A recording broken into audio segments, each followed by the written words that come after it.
pagkabuta. So ngayon ay magsisimula tayo sa nobela. Ang nobela ay isang mahalagang salaysay na nahahati sa mga kabanata. So ang nobela ay may maraming kabanata at binubuo ito ng mga maraming tauhan. At ang mga pangyayari dito ay hango sa tunay na buhay na nangyayari talaga. Ang halimbawa nito ay ang Noli Tangere at ang El Filibusterismo. At ngayon naman ay dadako tayo sa maikling kwento. Ang maikling kwento ay binubuo ito ng mga kwento ng buhay na may aral o mensahe sa pupulutan. So ito ay ang mga kwentong bayan na nanggaling pa sa ating mga ninuno noon. At ang maikling kwento ay marami tayong mga aral o mga mensahe mapupulot dito o makukuha. At ito ay tumatalakay sa iba't ibang paksa o tema, katulad ng kwento tungkol sa araw at buwan, pakikipagsapalaran sa buhay, at katatakutan, pag-iibigan o katatawanan. Ang halimbawa nito ay si Malakasa at si Maganda. Ito ang kwento bayan ng mga Tagalog. So ang naging kwento ay nanggaling pa siya sa ating mga ninuno noon at ang mga ito ay may mga tauhan na hindi gaano karami. Pwede sa maikling kwento ay isang tauhan lamang ang mababanggit. At yun lamang po sa Marlene. Magandang umaga sa lahat. At ngayon, pagpapatunay ko ang salakayan tungkol sa kalambuhan. Nakahati ito sa pansarili o pag-iba. Ito ay tala na kasaysayan sa buhay ng isang tao. Ito ay isang anyo ng kalitikan na nagsasaad ng kasaysayan sa buhay ng isang tao. Hango ito sa tunay ng tala, pangyayari at informasyon. So ang dalang buhay daw ay isang anyo ng panitikan na naglalahad ng totoong pangyayari sa buhay ng isang tao.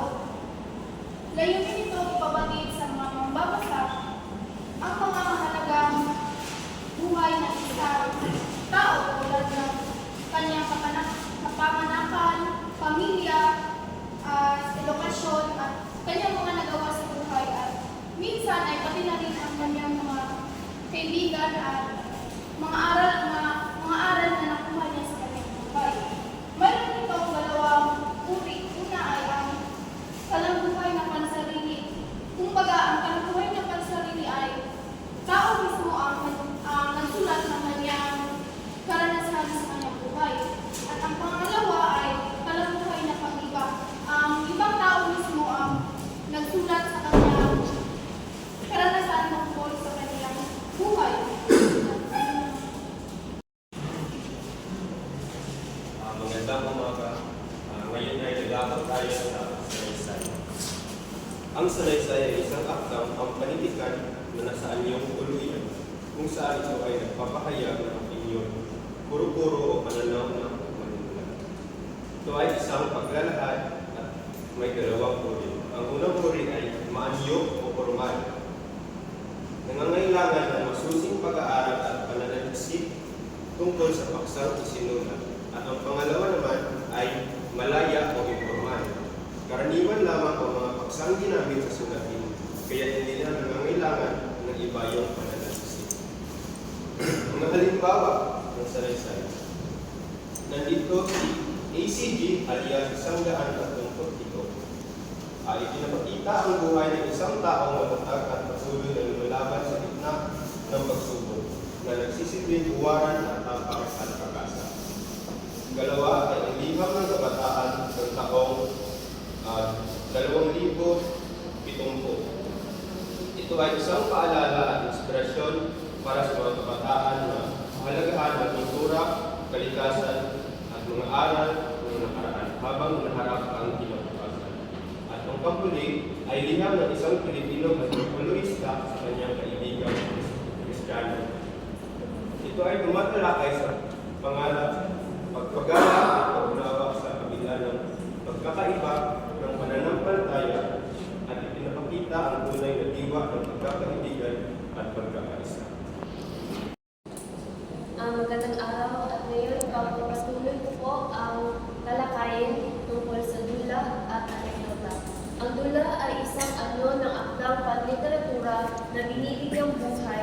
sa pamamagitan ng karaniwang pagtatanghal sa entablado. Ang dula ay tinatanghal upang magsilbi sa labing ng buhay, sa wika, sa kilos at damdamin, sa sining upang makaaliw, makapagturo, makapagbigay ng mensahe at makapukaw ng isip.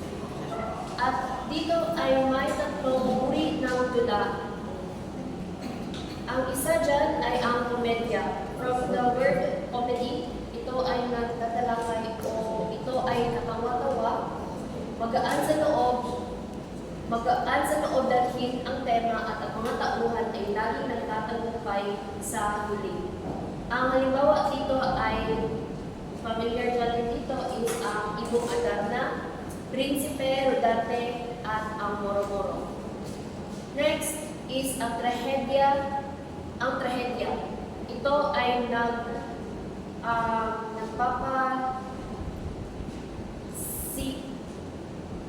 ay nagpapahiwatig ng mabigat o nagpapasama ng loob na isang nadula. Ito ay nakaluluhos ang mga tauan, kaya nagwawakas ito ng malungkot. Isa dito ay yung kilala natin na Romeo at Juliet, at isang klase din ng trahedya ay yung pelikula na Titanic. Next naman ay ang melodrama. Ito ay sadyang namibiga ng luha at sa manonood parang wala nang masayang nangyari sa buhay ng kanilang tauhan.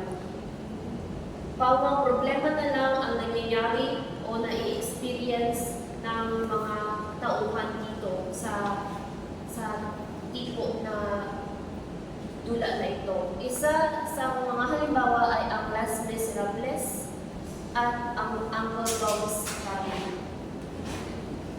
Next naman ay ang anekdota. Ang anekdota sa panahon ng mga Kastila ay ito ang ginagamit nila upang ipasalaysay ang buhay na puno-puno ng aral na karaniwang ginagamit ng mga pari noon upang makapagbigay o makapag-deliver ng mabubuting mensahe sa mga tao. Layunin nito ay magbigay aliw, magturo ng aral at magpakita ng isang katangian ng tauhan sa kwento. Ito ang ibang katangian ng anekdota. Maikli siya at tuwiran, so clear and direct. Ang pagsasalaysay ng isang pangyayari nakatuon sa isang mahalagang karanasan ng buhay ng isang tao. Gumagamit ng payak na wika at natural na tono.